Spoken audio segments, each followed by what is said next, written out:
수건으로 다리를 닦아드리는데 회장의 오른쪽 다리 정강이 부분에 오래된 흉터를 발견했습니다. 그때 갑자기 회장이 희미하게 눈을 떴습니다. 회장님, 괜찮으세요? 은서가, 내 아들아, 1984년 9월 인천에서 태어난 내 아들. 은석은 온몸의 피가 거꾸로 도는 것 같았습니다. 네, 제가 했어요. 아버지가 당신을 찾아서 유산을 넘겨주는 걸 막으려고. 뭐라고요? 서연이 갑자기 핸드백에서 무언가를 꺼냈습니다. 작은 유리병이었어요. 이사님, 그게 뭐예요? 아버지에게 먹여온 약이에요. 많이 먹으면 심장이 멎어요. 아버지도, 당신도. 이 비밀을 아는 사람은 모두 없어져야 해요. 서연이 병실 문을 잠갔습니다. 이제 도망칠 곳이 없었어요. 위기의 순간, 과연 누군가 이들을 구해낼 수 있을까요? 오늘 준비한 이야기는 정말 특별합니다. 35년 동안 가족을 그리워했던 한 남자가 우연히 만난 환자에게서 아들아라는 말을 듣게 되는데요. 과연 이것이 치매 환자의 헛소리일까요? 아니면 숨겨진 진실일까요? 시작하기 전에 이런 감동적인 이야기가 더 많은 분들께 전해질 수 있도록 구독 버튼 꾹 눌러주시고 좋아요도 잊지 마세요. 그럼 지금부터 눈물 없이는 들을 수 없는 감동의 실화를 시작하겠습니다. 김은석은 오늘도 요양병원 복도를 조용히 걸었습니다. 새벽 6시부터 시작되는 하루 일과가 벌써 몸에 배어 있었죠. 고아원에서 나온 지 벌써 15년이 넘었지만 여전히 혼자 사는 것에 익숙했습니다. 아니, 익숙해지려고 노력했다는 표현이 더 맞을지도 모르겠네요. 25살 생일날 고아원 원장 선생님이 해주셨던 말씀이 아직도 기억납니다. 은서가, 넌 참 착한 아이야. 하지만 세상에 나가서는 너무 착하기만 해서는 안 된다. 때로는 자신을 위해 목소리를 내야 할 때도 있어. 하지만 은석은 그런 법을 배운 적이 없었어요. 어릴 적 교통사고로 다리를 다친 후 어머니마저 사라진 그에게는 조용히 견디는 것만이 살아가는 방법이었습니다. 은석 씨, 오늘도 일찍 나왔네요. 문간호사장이 간호사실에서 나오며 인사를 건넸습니다. 50대 중반의 문간호사장은 이 병원에서 20년 넘게 근무한 베테랑이었어요. 은석 같은 성실한 간병인을 알아보는 눈이 있었죠. 네, 간호사장님. 오늘도 잘 부탁드립니다. 항상 그랬듯이 짧고 정중한 대답이었습니다. 은석은 감정을 드러내는 것이 서툴렀어요. 어릴 적부터 혼자 지내다 보니 자연스럽게 몸에 밴 습관이었죠. 말을 아껴하고 눈치를 보고 조용히 자신의 일만 하는 것이 그의 방식이었습니다. 요양병원 3층 복도를 지나가는데 간병인들이 모여서 수군거리는 소리가 들렸습니다. 평소보다 목소리가 조금 더 커 보였어요. 장 회장님, 전담 간병인 자리가 또 비었대요. 이번 달만 벌써 3번째예요. 아, 그분 정말 까다로우시나 봐요. 치매도 있으시고 하반신 마비에다가 말도 안 통하신다면서요? 김 간병사는 사흘 만에 그만뒀고 이 간병사는 일주일, 박 간병사는 열흘. 아무도 못 견디겠다는 거야. 가족들도 병문안 한 번 안 와요. 딸이 하나 있다던데 그분도 차가운 사람이더라고요. 아버지한테 관심도 없어 보이고. 은석은 발걸음을 멈췄습니다. 장 회장이라는 이름을 들어본 적이 있었어요. 신문에서 봤던 것 같은데 국내 굴지의 중견그룹을 맨손으로 일으킨 전설적인 사업가라고 했었죠. 하지만 지금은 이 병원 특실에 입원해서 아무도 돌봐줄 사람이 없다니 뭔가 쓸쓸한 기분이 들었습니다. 그런데 전담 간병인 월급이 다른 곳보다 2배는 더 준다던데요? 그래도 아무도 하려고 안 해요? 돈이 문제가 아니에요. 정말 힘들다는 거죠. 하루 종일 아무 반응도 없고 말도 안 통하고 게다가 그 딸분이 오면 분위기가 얼어붙는다니까요. 장서연 이사 말씀이세요? 아, 그분 정말 차가워 보이더라. 아버지 보러 와서도 인사 한 번 안 하고 그냥 서류만 챙겨가던데. 은석은 가슴 한구석이 답답해졌습니다. 자신처럼 혼자인 사람이 또 있다는 생각에 묘한 동질감을 느꼈어요. 아무도 찾아오지 않는 환자라면 어쩌면 자신과 비슷한 외로움을 느끼고 계실지도 모른다는 생각이 들었습니다. 점심시간이 되자 은석은 마음속으로 작은 결심을 하고 조심스럽게 문간호사장을 찾아갔습니다. 간호사실 문을 두드리는 손이 떨렸어요. 간호사장님, 혹시 장 회장님 전담 간병인 자리에 지원할 수 있을까요? 문간호사장은 고개를 들어 은석을 바라봤습니다. 놀란 표정이었어요. 은석 씨? 정말로요? 그분은 정말 쉽지 않으실 거예요. 치매 증세도 있으시고 하반신 마비에다가 무엇보다 가족분들이. 괜찮습니다. 저는 어려운 환자분들을 돌보는 게 익숙해요. 그리고 은석은 잠시 말을 멈췄다가 조심스럽게 덧붙였습니다. 저도 가족이 없어서 혼자 계신 분의 마음을 조금이나마 이해할 수 있을 것 같습니다. 문간호사장의 표정이 부드러워졌습니다. 은석의 사연을 모르는 사람은 이 병원에 없었어요. 그래요? 그럼 오늘 오후부터 시작해보세요. 하지만 정말 힘들면 언제든 말해요. 그날 오후 3시, 은석은 처음으로 장태준 회장의 병실 문을 열었습니다. 복도 끝 가장 큰 특실이었어요. 문을 여는 순간 고급스러운 병실 내부가 눈에 들어왔습니다. 넓은 공간에는 각종 최첨단 의료 장비들이 조용히 움직이고 있었고 창가 쪽에 놓인 전동 병상에는 한 노인이 누워 계셨습니다. 백발의 머리카락이 하얀 베개에 흩어져 있었고 깊게 잠든 것처럼 눈을 감고 계셨어요. 78세라고 했는데 나이에 비해 얼굴에는 여전히 품격이 남아 있었습니다. 젊은 시절 잘생겼을 것 같은 이목구비였죠. 은석은 조용히 다가가서 정중하게 인사를 올렸습니다. 안녕하세요, 회장님. 오늘부터 회장님을 돌봐드릴 김은석입니다. 잘 부탁드립니다. 아무런 대답이 없었습니다. 예상했던 일이었어요.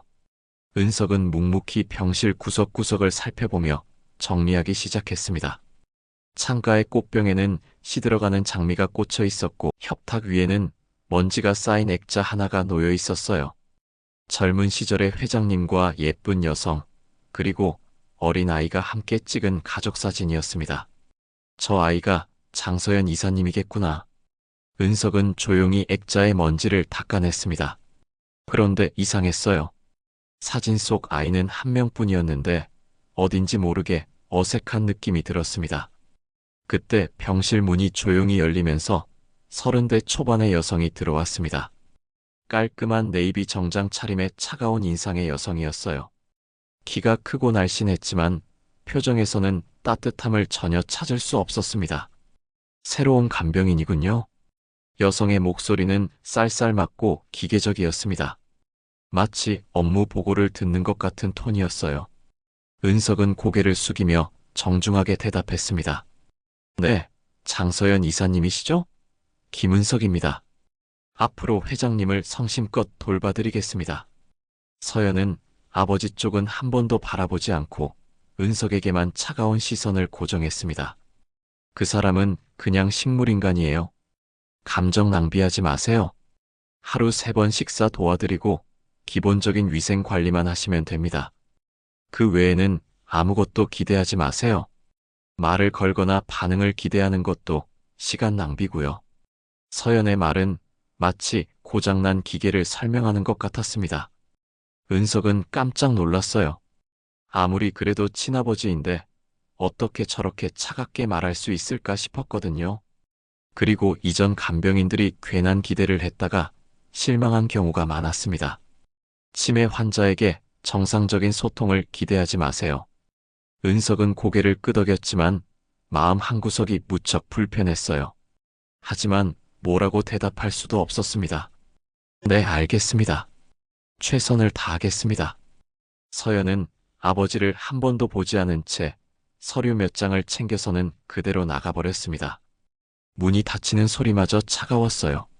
서연이 나간 후 은석은 다시 회장을 바라봤습니다. 정말 아무런 반응이 없는 것 같았어요. 하지만 가만히 보니 가슴이 규칙적으로 오르락내리락하고 때로는 눈꺼풀이 미세하게 떨리는 것 같기도 했습니다. 손가락 끝도 아주 살짝 움직이는 것 같았고요. 정말 아무것도 모르실까? 은석은 속으로 의문을 품었습니다. 뭔가 다른 환자들과는 다른 느낌이었어요. 해가 저물 무렵 은석은 회장의 저녁 식사를 준비했습니다. 미음을 한 숟가락씩 정성스럽게 떠서 입에 넣어드리는 일이었어요.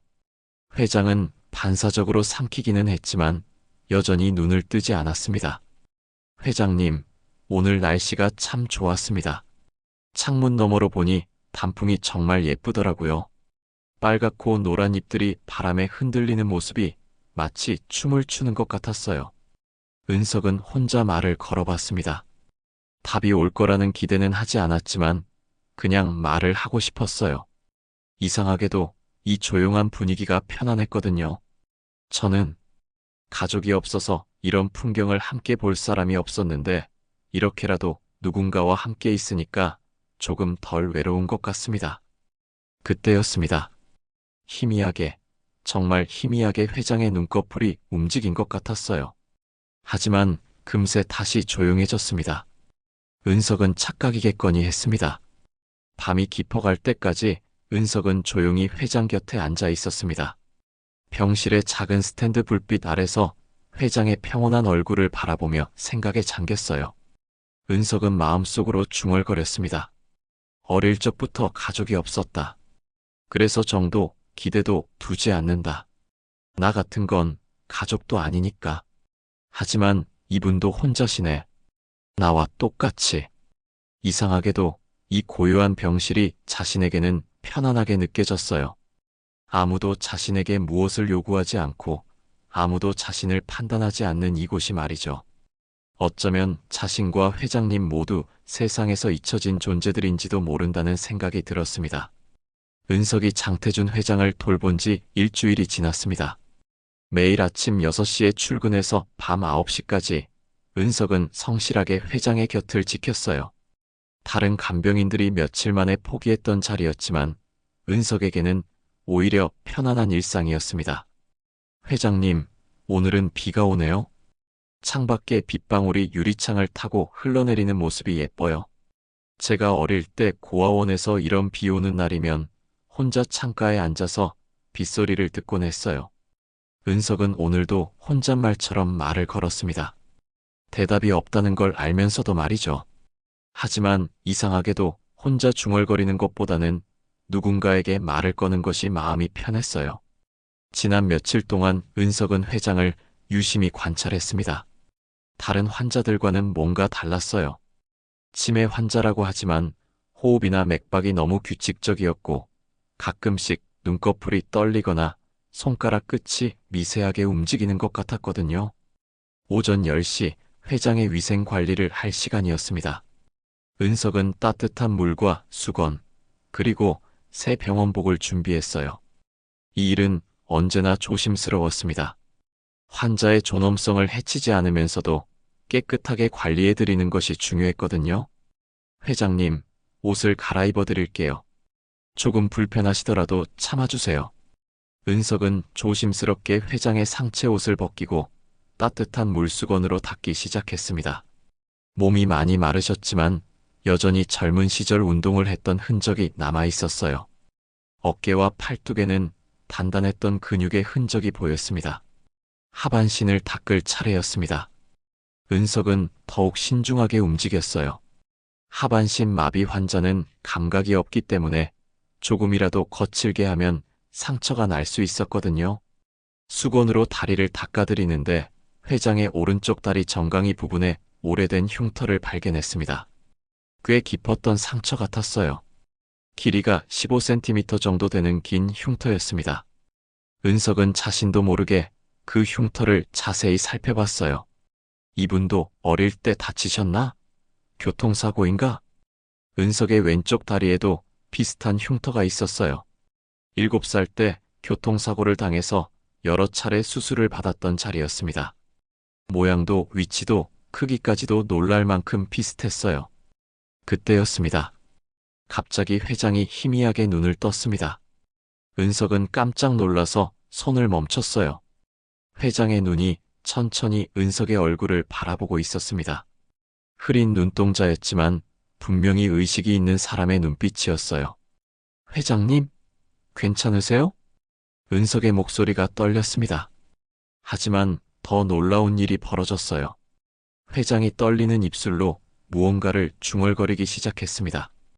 은석은 숨을 죽이고 귀를 가까이 댔어요. 은석아. 내 아들아. 은석의 심장이 멎을 뻔했습니다. 분명히 자신의 이름을 불렀어요. 회장의 목소리가 계속 이어졌습니다. 1984년 9월 인천에서 태어난 내 아들. 은석은 온몸의 피가 거꾸로 도는 것 같았습니다. 1984년 9월 인천. 그것은 정확히 자신이 태어난 해와 달, 그리고 장소였어요. 고아원에서 들었던 자신의 출생 정보와 완벽하게 일치했습니다. 회장님, 뭐라고 하신 거예요? 은석의 목소리는 거의 속삭임에 가까웠습니다. 손이 심하게 떨려서 수건을 떨어뜨릴 뻔했어요. 회장의 눈에서 눈물이 흘러내리기 시작했습니다. 은정이, 미안하다. 은석이를 지켜주지 못해서. 은정. 그것은 은석이 고아원에서 들었던 자신의 어머니 이름이었습니다. 하지만 어머니에 대한 기억은 거의 없었어요. 7살 교통사고 이후로 어머니는 사라져버렸거든요. 아니에요. 이럴 리가 없어요. 은석은 중얼거리며 뒷걸음질 쳤습니다. 하지만 회장은 계속 말을 이어갔어요. 그날 차에 치인 건 내 탓이야. 은석아, 아버지가 늦었다. 회장의 목소리는 점점 더 또렷해졌습니다. 치매 환자의 헛소리가 아니었어요. 너무나 구체적이고 너무나 정확했습니다. 그때 갑자기 병실 문이 열렸습니다. 문간호 사장이 들어왔어요. 은석 씨, 점심시간이. 무슨 일이에요? 문간호 사장은 은석의 창백한 얼굴을 보고 놀랐습니다. 그리고 회장을 바라보더니 표정이 굳어졌어요. 회장님이 말씀을 하셨어요. 은석의 목소리는 떨리고 있었습니다. 뭐라고 하셨는데요? 저를 아들이라고. 그리고 제가 태어난 해와 달, 장소까지. 문간호 사장의 얼굴이 하얗게 질렸습니다. 그리고는 주변을 재빨리 둘러본 후 문을 닫았어요. 은석 씨, 조용히 하세요. 아무도 들어서는 안 됩니다. 간호사장님, 이게 도대체 무슨... 회장님은 처음부터 치매가 아니었어요. 모든 걸 기억하고 계세요. 다만, 문간호 사장이 말을 멈췄습니다. 복도에서 발소리가 들렸어요. 다만 뭐예요? 말하지 않으셨을 뿐이에요. 죄책감 때문에, 그리고 두려움 때문에. 두려움이요? 장서연 이사 때문이에요. 회장님이 의식이 있다는 걸 알면 큰일이 납니다. 그때 병실 문이 벌컥 열렸습니다. 장서연이 정장 차림의 중년 남성과 함께 들어왔어요. 공증인으로 보였습니다. 아버지, 중요한 서류에 사인을 받으러 왔어요. 서연의 목소리는 차가웠습니다. 은석과 문간호 사장은 재빨리 평정을 가장했어요. 공증인 선생님, 보시다시피 아버지는 완전히 의식을 잃으셨어요. 치매의 하반신 마비까지. 더 이상 기다릴 수 없습니다. 하지만 이사님, 본인 의식이 있을 때 직접 서명을 받아야 법적 효력이. 의식이 없다니까요. 이런 상태로 언제까지 기다려야 합니까? 회사 경영에 차질이 생기고 있어요. 서연의 목소리가 점점 높아졌습니다. 은석은 회장을 슬쩍 바라봤어요. 놀랍게도 회장의 손가락이 미세하게 떨리고 있었습니다. 서연의 말을 듣고 있다는 증거였어요. 게다가 이 사람은 이미 뇌사 상태나 다름없어요. 인공호흡기로 겨우 목숨을 연명하고 있을 뿐이라고요. 서연은 아버지를 가리키며 차갑게 말했습니다. 그 순간 회장의 눈에서 또 한 줄기 눈물이 흘러내렸어요. 하지만 서연은 그것을 보지 못했습니다. 이사님, 혹시 은석이 조심스럽게 말하려는 순간 서연이 날카롭게 쏘아봤습니다. 간병인 주제에 끼어들지 마세요. 당장 나가 있으세요. 은석은 할 수 없이 병실 밖으로 나왔습니다. 하지만 문틈으로 안을 계속 지켜봤어요. 공증인 선생님, 어서 서류를 정리해 주세요. 전 재산과 회사 지분을 제가 상속받는다는 내용입니다. 공증인이 어쩔 수 없다는 표정으로 서류를 펼쳤을 때 회장의 눈이 다시 떠졌습니다. 그리고 서연을 바라보는 눈빛에는 깊은 절망과 배신감이 서려 있었어요.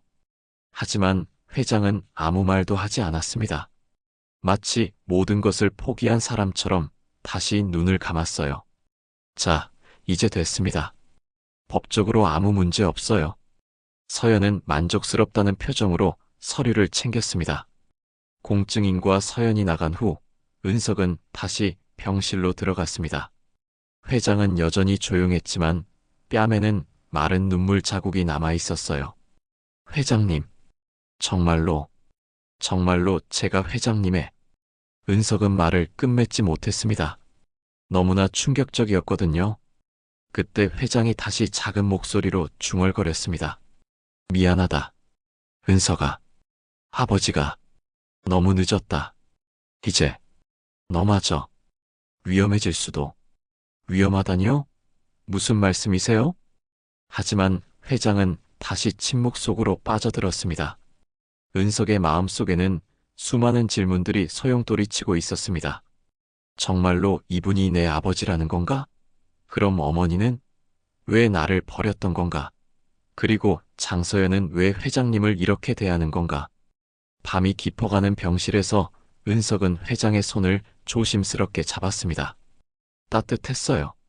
살아있는 사람의 온기였습니다. 아버지. 은석이 작게 중얼거렸을 때 회장의 손가락이 미세하게 움직여서 은석의 손을 꽉 잡았습니다. 그 순간 은석은 알 수 있었어요. 모든 것이 진실이라는 것을. 하지만 동시에 거대한 위험이 자신을 향해 다가오고 있다는 것도 직감했습니다. 그날 밤 은석은 한잠도 잘 수 없었습니다. 회장의 말들이 머릿속에서 맴돌았어요. 1984년 9월 인천. 은석. 그리고 내 아들이라는 말. 모든 것이 너무 정확해서 우연의 일치라고 하기에는 무리가 있었습니다. 다음 날 아침 은석은 평소보다 일찍 병원에 도착했습니다. 회장의 병실에 들어서자마자 이상한 점을 발견했어요. 회장의 베개 옆에 작은 종이 조각이 떨어져 있었습니다. 종이를 집어들고 보니 떨리는 글씨로 무언가가 적혀 있었어요. 조심해. 서연이가 알면. 글씨가 중간에 끊어져 있었습니다. 누군가 급하게 찢어낸 것 같았어요. 은석의 가슴이 두근거렸습니다. 회장이 직접 쓴 것일까요? 회장님, 이게 회장님이 쓰신 건가요? 은석이 조심스럽게 물어봤을 때 회장이 천천히 눈을 떴습니다. 어제보다 더 또렷한 눈빛이었어요. 은석아, 가까이 와. 회장의 목소리는 여전히 작았지만 분명했습니다. 은석은 귀를 가까이 댔어요. 서연이는 내 친딸이... 아니야. 은석은 깜짝 놀랐습니다. 장서연이 회장의 친딸이 아니라고요? 무슨 말씀이세요? 입양한 아이야. 어릴 때 고아원에서 데려왔어. 회장의 고백은 계속 이어졌습니다. 너희 어머니 은정이가 임신했을 때 나는 결혼을 약속했어. 하지만 회장의 목소리가 떨렸습니다. 사업 때문에 미국으로 가야 했어. 돌아올 때까지 기다려달라고 했는데, 그럼 어머니는, 은정이는 혼자 너를 키웠어. 나는 바보같이 사업에만 신경 쓰고. 회장의 눈에서 또 눈물이 흘렸습니다.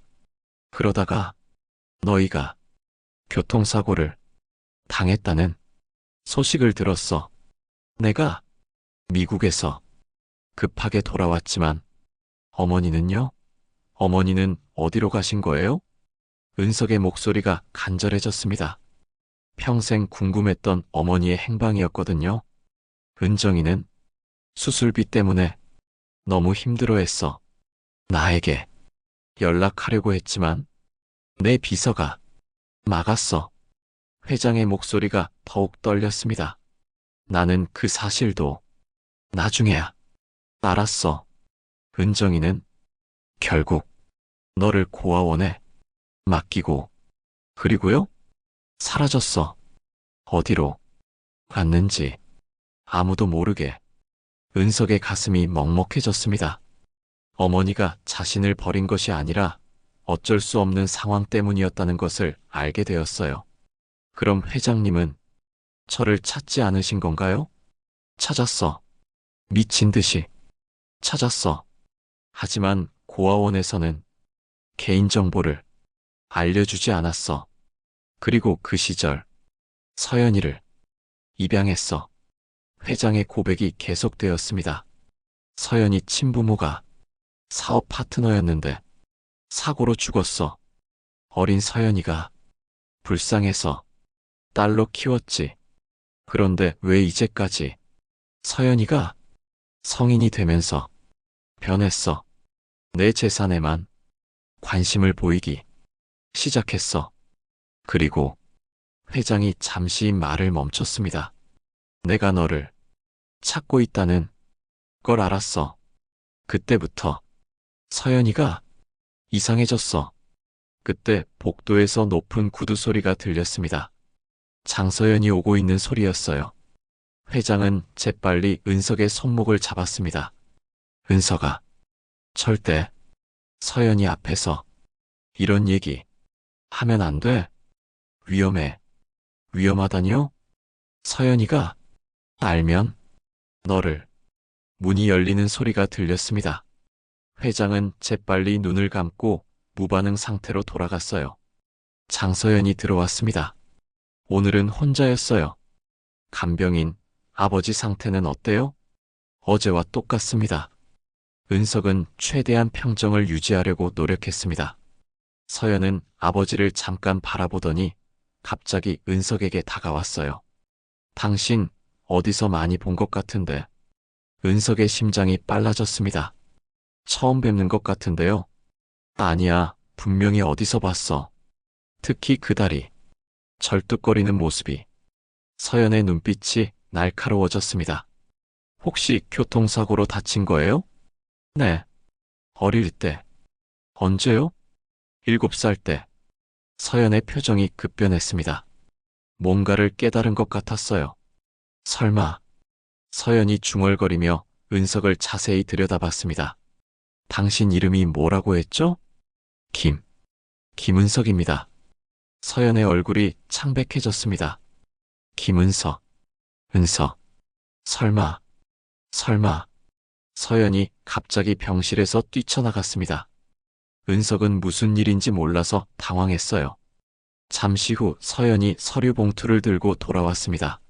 손이 떨리고 있었어요. 당신, 혹시 어머니 이름이 은정이에요? 은석은 대답할 수 없었습니다. 어떻게 서연이 그것을 알고 있을까요? 대답해요. 어머니 이름이 은정이냐고. 서연의 목소리가 날카로웠습니다. 네, 그렇습니다. 서연이 봉투에서 오래된 사진 한 장을 꺼냈습니다. 젊은 여성과 아기가 함께 찍은 사진이었어요. 이 사진, 이 아기가 당신이에요? 은석은 사진을 보고 깜짝 놀랐습니다. 어머니와 자신의 아기 시절 사진이었어요. 고아원에서 받았던 유일한 어머니의 사진과 똑같았습니다. 어떻게 이 사진이? 젠장. 정말로 그놈이었어. 서연이 소리를 질렀습니다. 당신이 바로 아버지가 그렇게 찾던 그 아들이었군. 서연의 눈빛에는 분노와 공포가 섞여 있었어요. 이사님, 닥쳐요. 이런 일이 있을 수가. 서연이 머리를 감쌌습니다. 내가 이렇게 오랫동안 아버지를 속여온 건데 당신이 나타나면 무슨 뜻인지 아버지가 의식을 회복하면 유 원장을 바꿀 거예요. 당신에게 모든 걸 물려줄 거라고. 서연의 목소리는 절망적이었습니다. 그때 침대에서 미세한 소리가 났습니다. 회장이 작게 중얼거리는 소리였어요. 그래, 은석이에게 모든 걸. 서연과 은석 모두 회장을 바라봤습니다. 회장의 눈이 떠져 있었어요. 아버지. 서연이 놀라서 외쳤습니다. 서연아, 너는 이미 충분히 받았어. 이제는 은석이 차례야. 회장의 목소리는 약했지만 분명했습니다. 아니에요. 그럴 수 없어요. 저는 당신의 딸이에요. 너는 딸이 아니야. 내가 키워준 거지. 회장의 말에 서연의 얼굴이 일그러졌습니다. 그럼 이제까지 저는 뭐였어요? 이용당한 거예요? 미안하다. 서연아. 하지만 아니에요. 절대 안 돼요. 서연이 갑자기 은석을 향해 돌아섰습니다. 눈빛이 무섭게 변해 있었어요. 당신만 없으면 돼. 당신만 없어지면. 이사님? 당신이 여기 있는 한 제 인생이 무너져요. 절대 그럴 수는 없어. 서연의 목소리에는 광기가 서려 있었습니다. 서연아, 그만해. 회장이 약한 목소리로 말했지만 서연은 듣지 않았어요. 아버지도 이 간병인도 모두 입을 다물어야 해. 그 순간 은석은 자신이 정말로 위험한 상황에 빠져 있다는 것을 깨달았습니다. 서연의 위협적인 말에 병실의 공기가 얼어붙었습니다. 은석은 등줄기에 차가운 땀이 흘러내리는 것을 느꼈어요. 서연의 눈빛에는 광기 어린 절망이 서려 있었습니다. 서연아, 진정해. 회장이 떨리는 목소리로 말했지만 서연은 이미 이성을 잃은 상태였어요. 진정하라고요? 제 인생이 무너지는데 어떻게 진정해요? 서연이 병실 안을 미친 듯이 왔다 갔다 하며 소리쳤습니다. 25년 동안 아버지의 딸로 살았는데 이제 와서 그냥 입양하였다고요? 은석은 조심스럽게 문 쪽으로 발걸음을 옮겼습니다. 하지만 서연이 그것을 놓치지 않았어요. 어디 가려고요? 당신이 모든 것의 시작이에요. 서연이 은석을 가로막았습니다. 눈물과 분노로 얼굴이 일그러져 있었어요. 제발, 이사님, 차근차근 얘기해봐요. 차근차근이요? 좋아요. 그럼 진실을 다 말해드릴게요.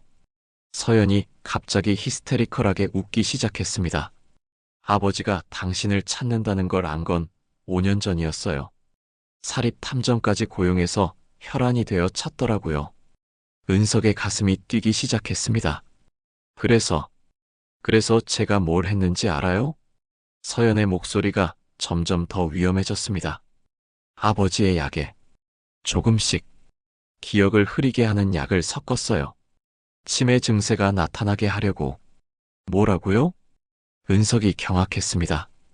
회장도 침대에서 놀란 눈으로 서연을 바라봤어요. 서연아, 너가 그런 짓을. 네, 제가 했어요. 아버지가 당신을 찾아서 유산을 넘겨주는 걸 막으려고. 서연이 자신의 죄를 당당하게 고백했습니다.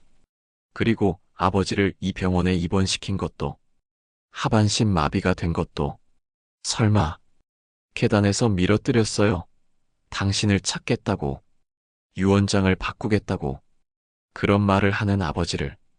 회장의 얼굴이 창백해졌습니다. 믿을 수 없다는 표정이었어요. 서연아, 너가 나를. 네, 제가 그랬어요. 그런데 죽지도 않고 기억만 잃어버리고 그래서 치매인 척 연기하며 지낸 거죠? 서연이 아버지를 향해 소리쳤습니다. 언제부터 의식이 있었어요? 회장이 힘겹게 대답했습니다. 처음부터 모든 걸 기억하고 있었어. 그럼 왜 가만히 있었어요? 왜 경찰에 신고하지 않았어요? 너는 내가 키운 딸이니까. 회장의 목소리에는 깊은 슬픔이 담겨 있었습니다. 마지막까지 너를 믿고 싶었어. 언젠가는 뉘우칠 거라고. 서연이 비웃었습니다. 뉘우치다니요? 저는 아무것도 잘못한 게 없어요. 제 자리를 지킨 것뿐이에요. 그때 은석이 조심스럽게 입을 열었습니다. 이사님, 저는 회장님의 재산 같은 건 원하지 않아요.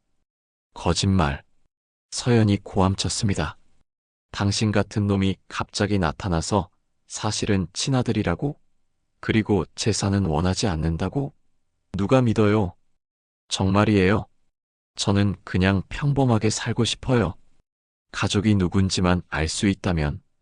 닥쳐요. 아버지가 당신을 보는 눈빛을 봤어요.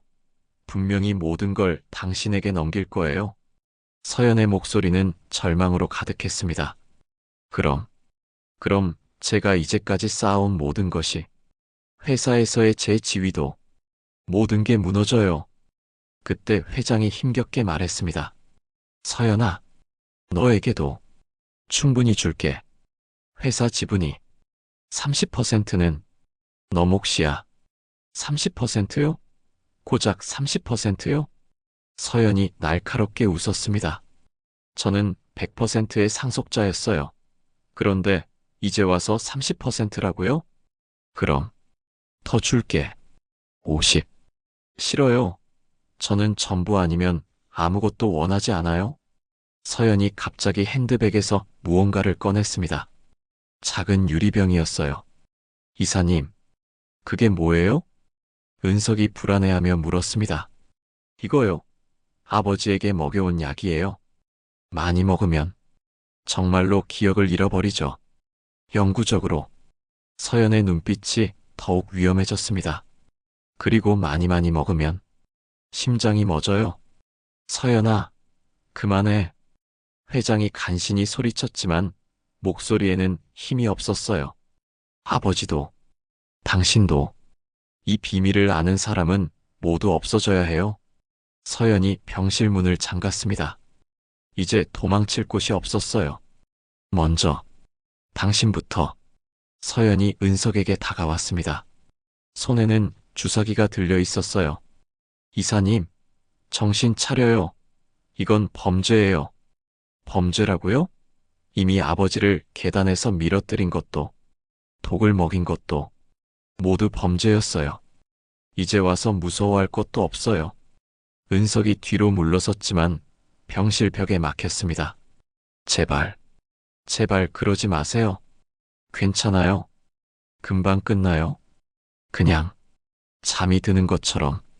서연이 주사기를 들어 올렸을 때 갑자기 회장이 큰 소리로 외쳤습니다. 서연아, 내가 너를 사랑했어. 친딸처럼. 정말로 사랑했다고. 서연의 손이 멈췄습니다. 사랑이라고요? 그럼 왜 저 대신 저놈을 선택하는 거예요?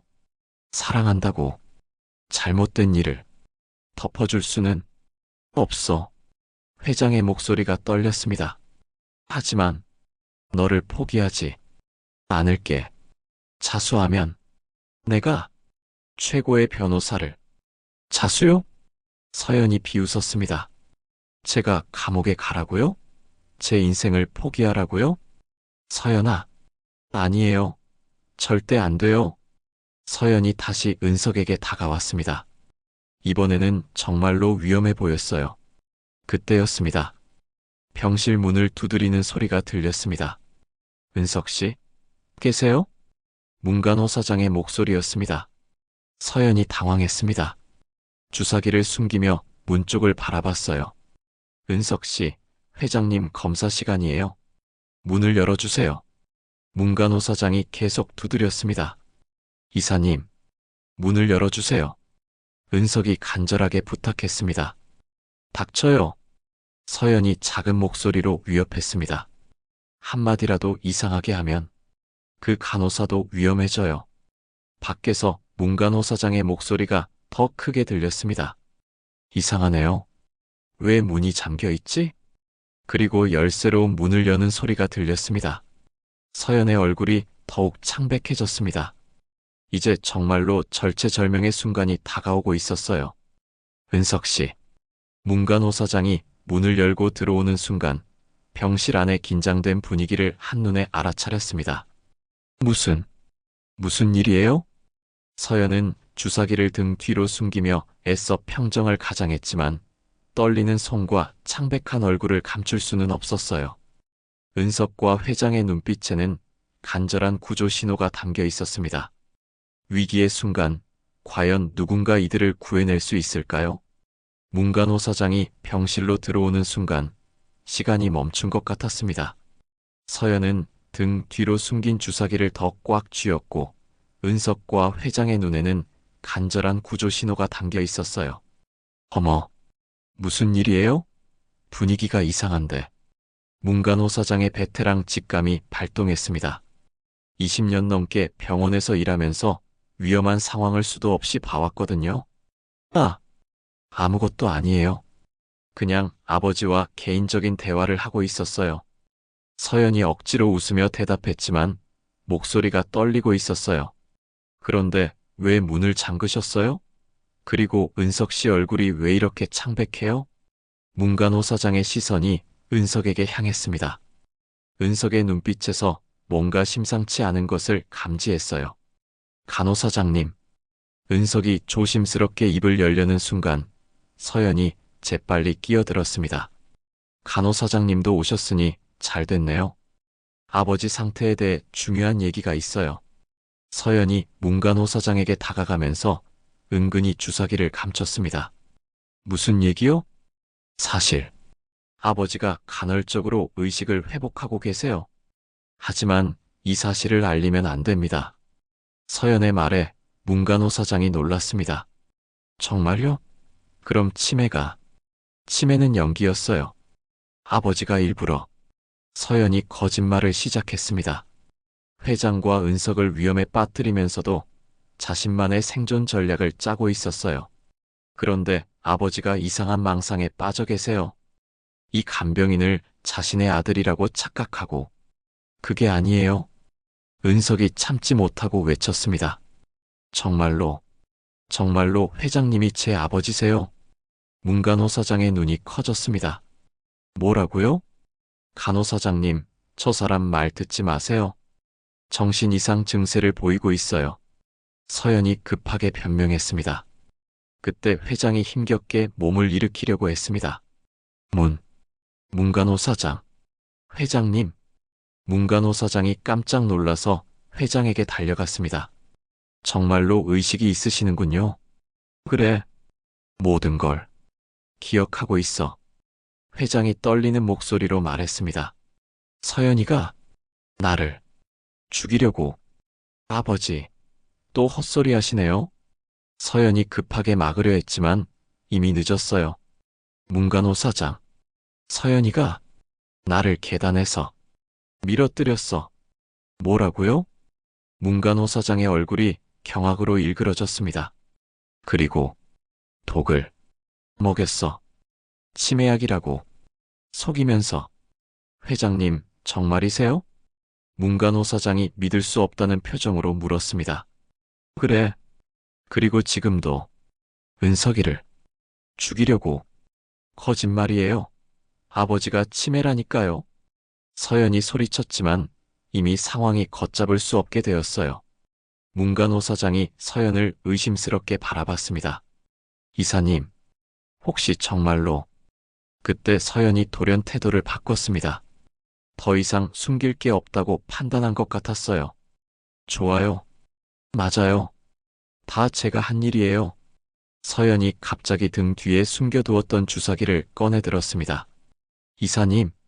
문간호 사장이 깜짝 놀라서 뒤로 물러섰습니다. 모두 입을 다물어야 해요. 아무도 이 방에서 살아나가면 안 돼요. 서연의 눈빛이 완전히 광기에 휩싸여 있었습니다. 서연아, 제발 그만해. 회장이 간절히 부탁했지만 서연은 이미 모든 것을 포기한 상태였어요. 아버지도, 간병인도, 간호사도 모두 없어져야 해요. 서연이 주사기를 들고 가장 가까이 있던 문간호 사장에게 달려들었습니다. 으악! 문간호 사장이 비명을 지르며 피했지만 서연의 움직임이 너무 빨랐어요. 그때 은석이 몸을 던져서 서연을 막아섰습니다. 안 돼요? 은석과 서연이 몸싸움을 벌이는 동안 주사기가 바닥에 떨어져 깨졌습니다. 젠장, 젠장. 서연이 미친 듯이 소리쳤습니다. 이제 다른 방법을 써야겠네요. 서연이 갑자기 협탁 위에 꽃병을 집어들었습니다. 모두 죽어버려. 서연이 꽃병을 들어 올렸을 때 문간호 사장이 재빨리 응급 버튼을 눌렀습니다. 삐익, 삐익.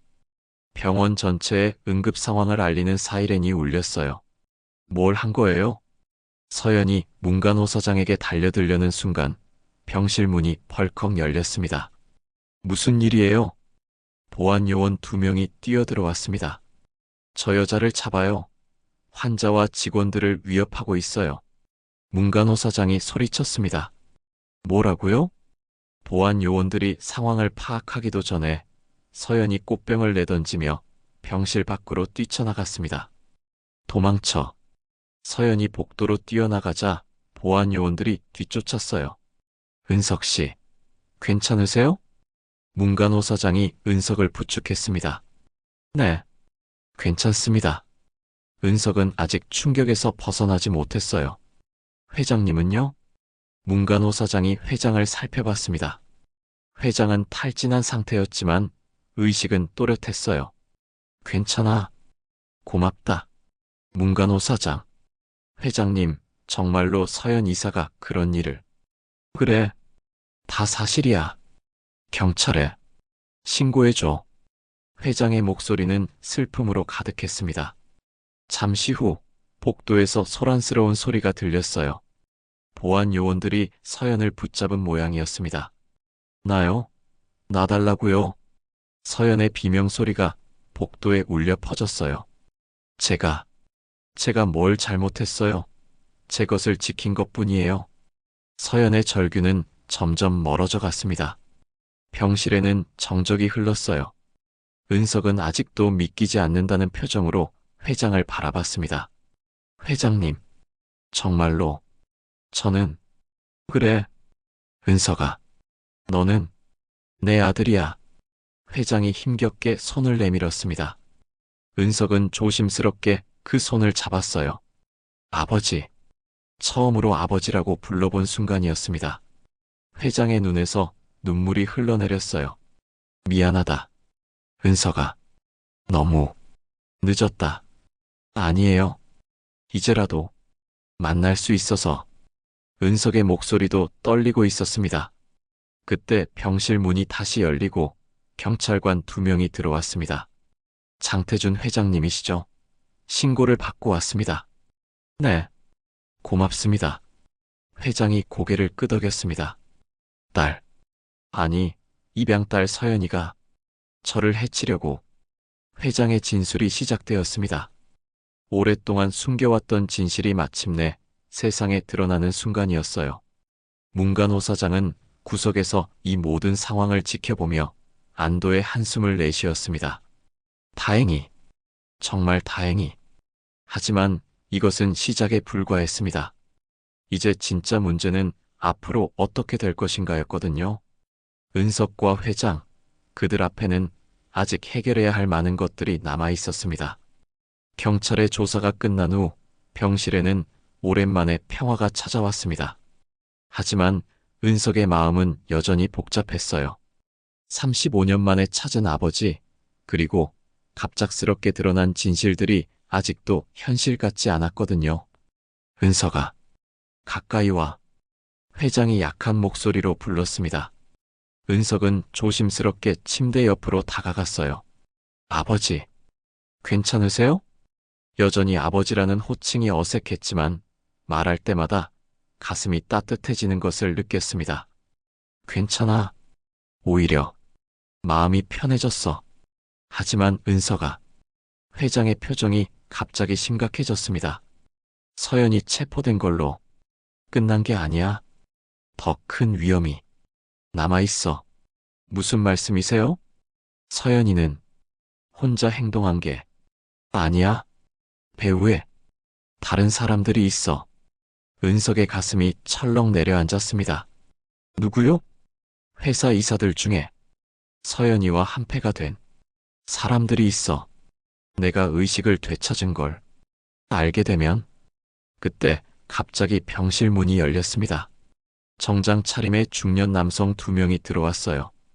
회장님, 안녕하십니까? 한 남성이 정중하게 인사했습니다. 하지만 그의 눈빛에는 차가운 것이 서려 있었어요. 김 이사, 박 이사, 어떻게? 회장의 얼굴이 굳어졌습니다. 회장님이 의식을 되찾으셨다는 소식을 듣고 급하게 왔습니다. 김 이사라고 불린 남성이 말했습니다. 그런데 이분은 누구시죠? 박 이사가 은석을 가리키며 물었습니다. 간병인입니다.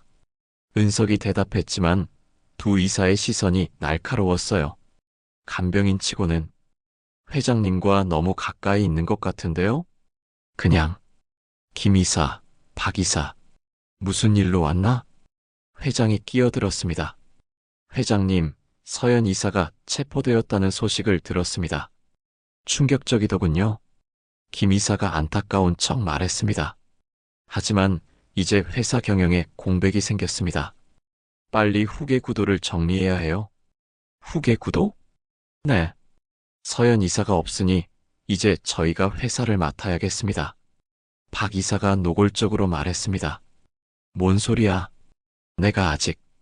회장님, 이미 치매 진단서도 나왔고 법적으로도 경영 능력이 없다고 판정받으신 상태입니다. 김 이사가 서류를 꺼냈습니다. 이 서류들은 모두 서연 이사와 공모해서 위조한 거잖아. 증명할 수 있나요? 서연 이사는 이미 구치소에 있고 그녀의 증언은 신빙성이 떨어집니다. 두 이사의 말에 은석이 분노했습니다. 지금 뭐 하시는 거예요? 회장님이 멀쩡히 의식이 있으신데 간병인 주제에 끼어들지 마세요. 박 이사가 차갑게 말했습니다. 그런데 이상하네요. 간병인이 회장님을 너무 걱정하는 것 같은데.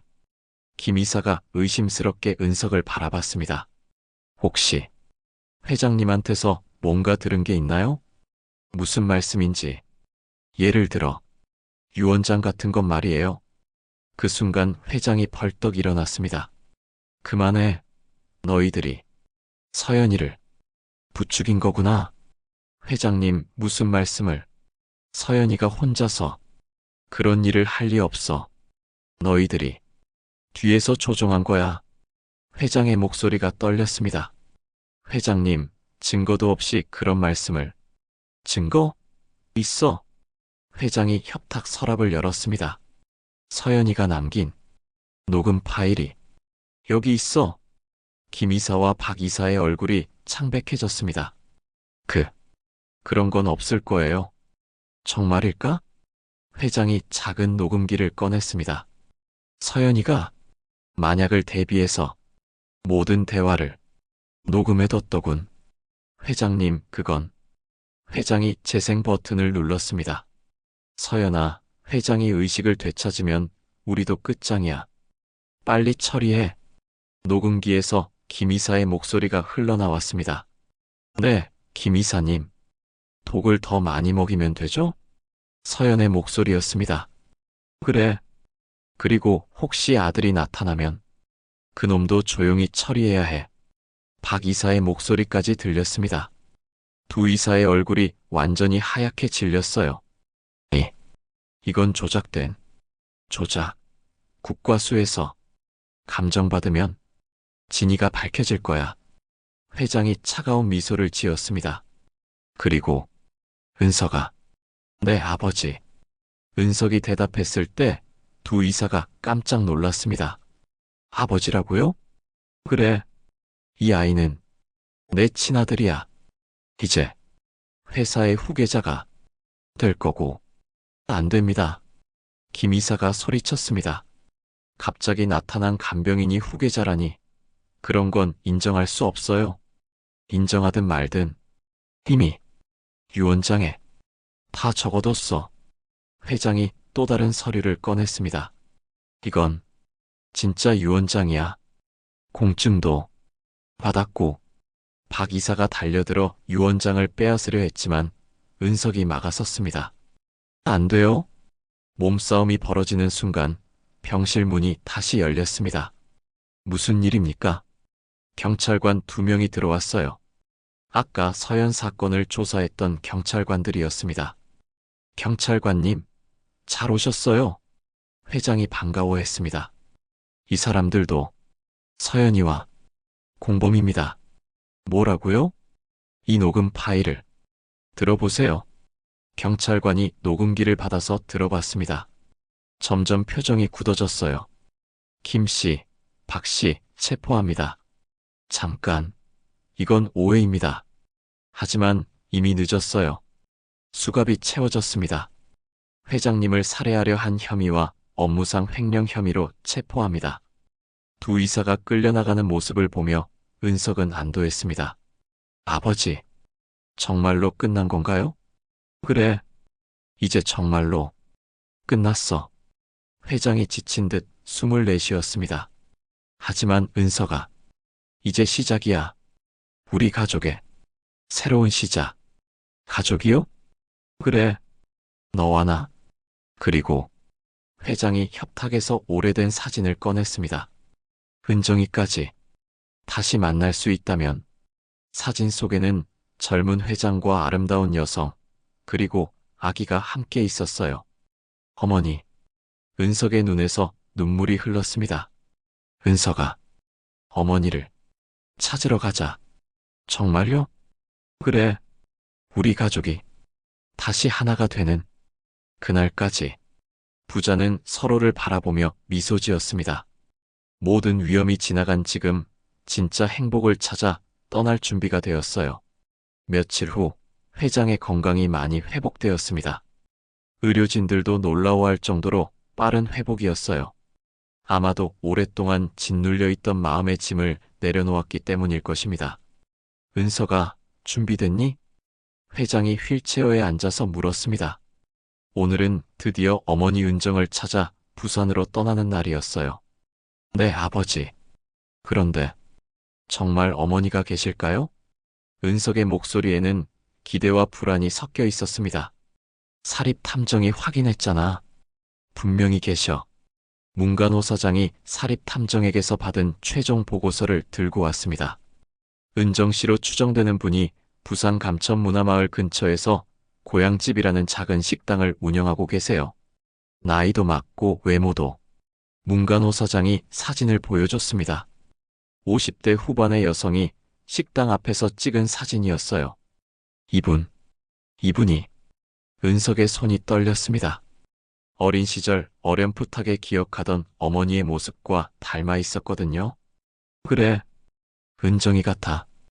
회장도 감격했습니다. 젊은 시절 사랑했던 여인의 모습이 세월의 흔적과 함께 남아 있었어요. 3시간 후 그들은 부산에 도착했습니다.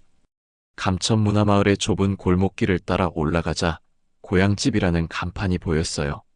여기다. 은석의 가슴이 두근거렸습니다. 식당은 생각보다 작았어요. 테이블 6개 정도의 소박한 곳이었습니다. 점심시간이 지나서인지 손님은 별로 없었어요. 어서 오세요. 따뜻한 목소리와 함께 한 여성이 나왔습니다. 사진에서 봤던 바로 그분이었어요. 은석과 회장은 그 자리에서 얼어버렸습니다. 은정아. 회장이 떨리는 목소리로 불렀습니다. 여성이 깜짝 놀라더니 회장을 자세히 바라봤어요. 그런데 이상했습니다. 놀라기는 했지만 반가워하는 표정이 아니었어요. 태준 씨, 어떻게 여기까지? 은정아, 나야. 그리고 그만하세요. 은정이 차가운 목소리로 말을 끊었습니다. 뭘 하러 오셨어요? 이제 와서. 은정아, 이 애는. 회장이 은석을 가리키려는 순간 은정이 더욱 차갑게 말했습니다. 모르는 사람이에요. 이제 저와는 아무 상관없는 분들이고요. 은석이 충격을 받았습니다. 어머니, 저 은석이에요. 어머니 아들. 아들? 은정이 비웃었습니다. 제게는 아들 따위 없어요. 어머니, 그만하세요. 나가주세요. 은정의 목소리가 날카로워졌습니다. 은정아, 왜 이러는 거야? 우리요? 태준 씨가 저를 버리고 떠난 지가 언제인데, 이제 와서 우리라고 하세요? 은정의 눈에는 분노가 서려 있었어요. 그때는 어쩔 수 없었어. 어쩔 수 없다고요? 저 혼자 아이를 낳고 혼자 키우다가 결국 고아원에 보낼 수밖에 없었는데? 은정의 목소리에는 30년이 넘는 원망이 담겨 있었습니다. 어머니, 제발 한 번만. 은석이 간절히 부탁했지만 은정은 돌아서려고 했어요. 그때 식당 안쪽에서 20대 후반으로 보이는 여성이 나왔습니다. 어머니, 무슨 일이에요? 소리가. 민정아, 손님들이 가시는 중이야. 은정이 딸에게 말했습니다. 어머니, 그런데 이분은. 민정이 은석을 보더니 깜짝 놀랐어요. 설마, 오빠인가요? 민정아. 은정이 딸을 제지했지만 이미 늦었습니다. 정말 오빠죠? 어머니가 늘 보여주시던 사진 속 그 오빠. 민정이 흥분해서 말했습니다. 오빠, 진짜 오빠가 맞죠? 너, 내 동생이구나. 은석이 감격해서 대답했을 때 은정이 갑자기 소리쳤습니다. 그만해. 민정아, 들어가. 어머니, 왜 그러세요? 오빠가 오신 건데. 오빠가 아니야. 우리와는 상관없는 사람이야. 은정의 반응에 모두가 당황했습니다. 어머니, 왜 이러시는 거예요? 은석이 절망적인 목소리로 물었습니다. 왜냐고요? 은정이 날카롭게 웃었습니다. 당신들이 저를 버렸으니까요. 가장 힘들 때 곁에 없었으니까요. 하지만 당신이 고아원에 있는 동안 저는 어떻게 살았는지 알아요? 매일 밤 울면서 죄책감에 시달렸어요. 은정의 목소리가 떨렸습니다. 그러다가 민정이 아버지를 만났어요. 저를 따뜻하게 받아들여 주시고 민정이까지 낳아주셨어요. 그럼 그분이 제 진짜 가족이었어요. 하지만 5년 전에 돌아가셨어요. 암으로. 은정의 눈에서 눈물이 흘렸습니다. 그런데 이제 와서 가족이라고요? 회장이 휠체어에서 앞으로 나왔습니다. 은정아, 내 잘못이야. 모든 게 내 탓이야. 맞아요. 당신 탓이에요. 은정이 차갑게 대답했습니다. 하지만 은석이는 잘못이 없어. 잘못이 없다고요? 그 애가 태어나지 않았다면 저는 이런 고생을 하지 않았을 텐데요. 충격적인 말에 은석이 비틀거렸습니다. 어머니, 그런 말씀은 사실이에요. 당신 때문에 제 인생이 망가졌어요. 그때 민정이 어머니를 말렸습니다. 어머니, 너무 심하세요. 민정아, 넌 몰라. 이 사람들이 우리 가족에게 뭘 했는지. 하지만 오빠는 죄가 없잖아요. 오빠도 피해자라고요. 민정의 말에 은정이 잠시 멈췄습니다. 게다가 어머니, 이분 많이 아프신 것 같은데. 민정이 회장을 가리켰습니다. 회장의 얼굴이 창백해져 있었어요. 아버지. 은석이 급히 회장에게 달려갔습니다. 회장이 가슴을 움켜쥐고 있었어요. 아버지, 괜찮으세요? 심장이. 회장이 힘겹게 말했습니다. 119에 신고해야 해요. 민정이 핸드폰을 꺼냈습니다. 어머니, 빨리 구급차. 하지만 은정은 망설이고 있었어요. 어머니. 민정이 어머니를 재촉했습니다. 저 사람이 죽으면 오빠는 또 혼자가 되는 거예요. 민정의 말에 은정의 마음이 흔들렸습니다. 어머니, 제발 아버지를 살려주세요. 은석이 무릎을 꿇고 빌었습니다. 저는 어머니를 원망하지 않아요. 다만 아버지만은. 은석의 절규에 은정의 차가운 마음이 조금씩 녹기 시작했습니다. 과연 은정은 회장을 구해줄까요? 그리고 이 가족의 상처는 치유될 수 있을까요? 어머니, 제발 아버지를 살려주세요. 은석의 절규가 작은 식당 안에 울려 퍼졌습니다. 회장은 가슴을 움켜쥔 채 의식을 잃어가고 있었어요. 은정은 그 모습을 바라보며 마음이 흔들렸습니다. 아무리 원망이 깊어도 사람이 죽어가는 걸 그냥 볼 수는 없었거든요. 민정아, 119 불러. 네, 어머니. 민정이 재빨리 구급차를 불렀습니다. 여기 환자가 있어요. 심장 발작 같은데. 빨리 와주세요. 10분 후 구급차가 도착했습니다. 응급구조사들이 회장을 들것에 옮기며 응급처치를 시작했어요. 보호자이세요? 구급대원이 은석에게 물었습니다. 네, 아들입니다. 병원으로 빨리 가셔야 해요. 상태가 위급합니다. 은석이 구급차에 오르려는 순간 은정이 그의 팔을 잡았습니다. 나도 갈게. 어머니. 민정아, 너는 식당 문 닫고 따라와. 네, 어머니. 부산 대병원 응급실에서 회장은 응급수술을 받았습니다.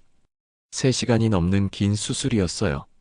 수술실 앞에서 은석과 은정, 민정은 말없이 기다렸습니다. 오랜 침묵 끝에 은정이 먼저 입을 열었어요. 미안해, 은석아. 어머니가 너무 심했지. 너에게 화낼 일이 아니었는데. 은정의 목소리가 떨렸습니다. 괜찮아요. 어머니도 힘드셨을 텐데. 아니야. 괜찮지 않아. 너는 내 아들인데.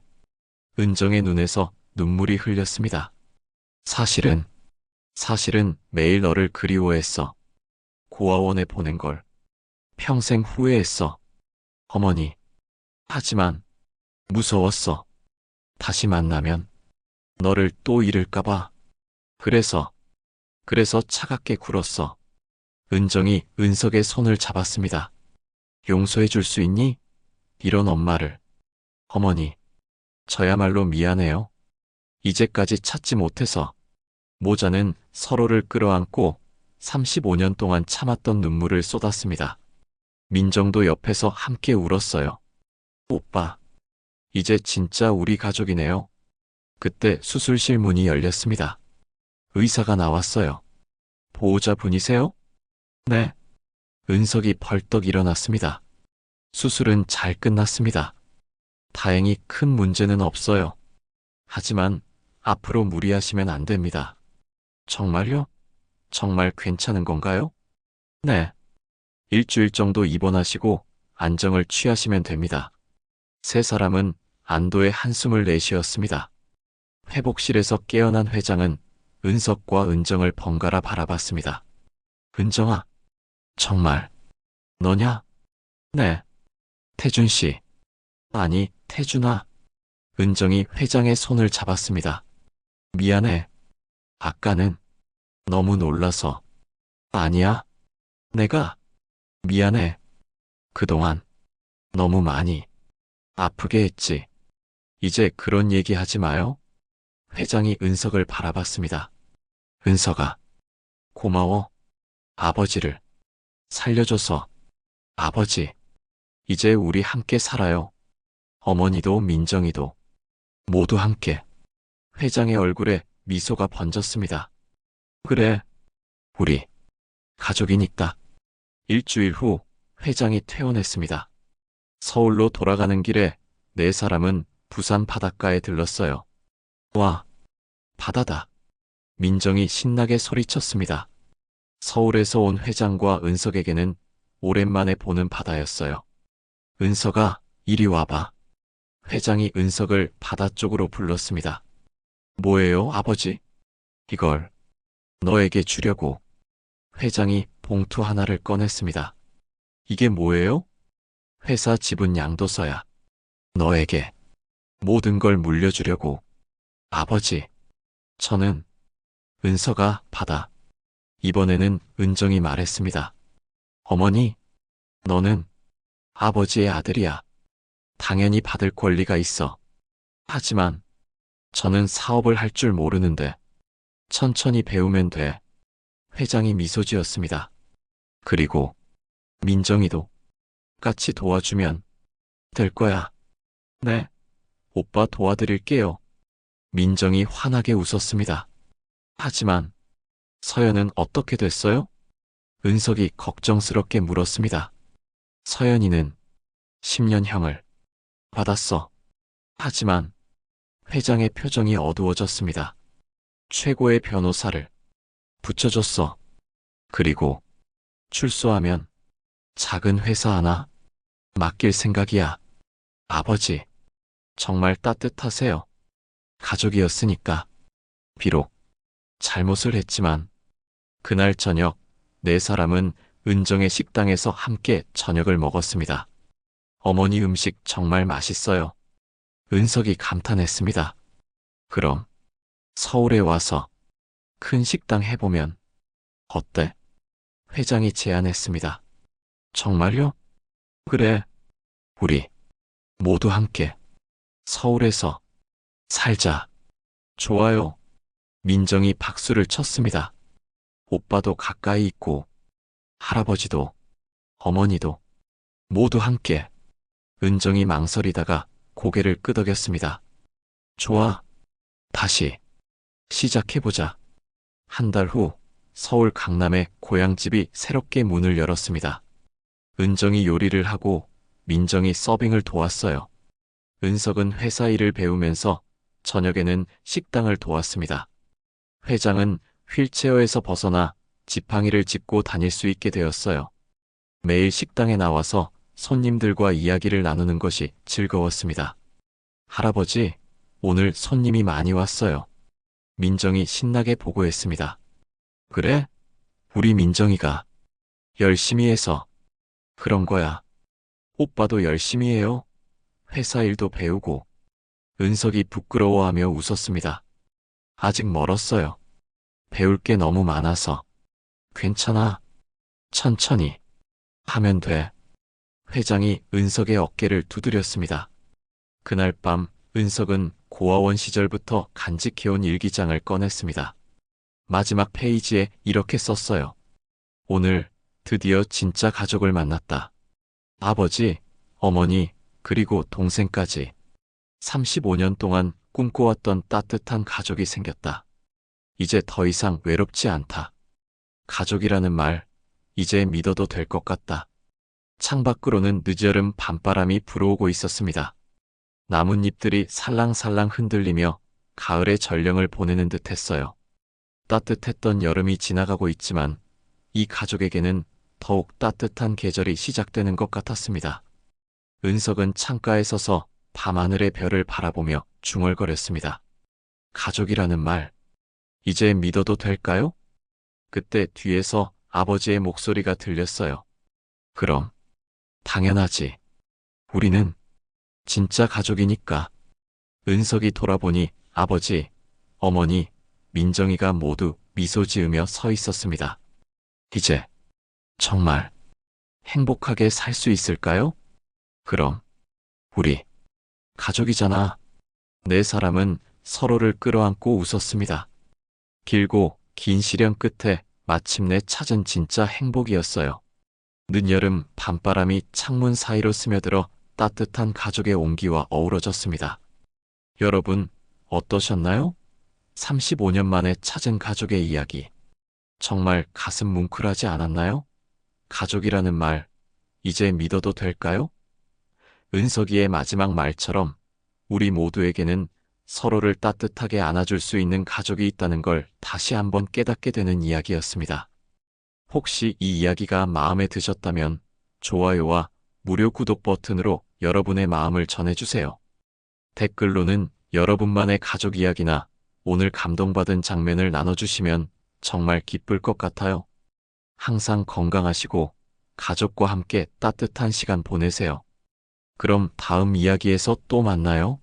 안녕히 계세요.